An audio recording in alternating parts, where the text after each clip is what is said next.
Супер инфо кестинин жаңы санында. Назира Бердугулова жолдошум сага Хаммер эмес BMW X5 жарашат дейт.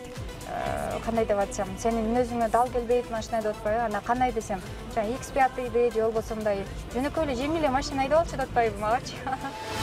Самара Каримова эмгек сиңирген артист наамын алганымды укканда атамдын кан басымы көтөрүлүп, көзүнө жаш алды. Көкбөрү боюнча дүйнө чемпиондугунда казактар кыргыз улакчыларын сатып алдыбы? Кайненесин өлтүрүп, башын кесип салды деп кармалган келин үй бүлөсүн сактап калуу үчүн ушундай кылмышка барганын айтууда. Аскат Сулайманов: мурунку аялым Элмира менен азыр доспуз. Элмира экөөбүз телефон менен сүйлөшүп турабыз. Бул жагын ачык айтып так эле жооп берип коеюн. Прямой эфирге чалса дагы азыр мен кадимкидей эле дос бойдон калабыз дегенбиз, дос бойдон калганбыз. Камактан чыккан ырчы Абдумалик Шерматов: Анараны жылдыз кылыш үчүн 4 миллион сомдой кетиргем, анан ал үстүмдөн арыз жазды. Жаш ырчы Айыманын апасы Айнура Сагынбаева: мени көбү Айыманын эжеси деп ойлошот.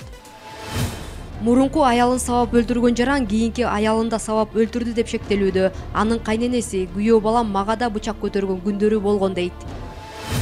Кышында табитти жана дасторкон көркүн ача турган икра жана салаттарды жасоону үйрөтөбүз. Мээде кистадан көрүү угуу начарлап, колбут иштебей калат. Бул эмне болгон оору жана андан айыгууга болобу? Гезитти ысык кезинде окуп, рахат алыңыз.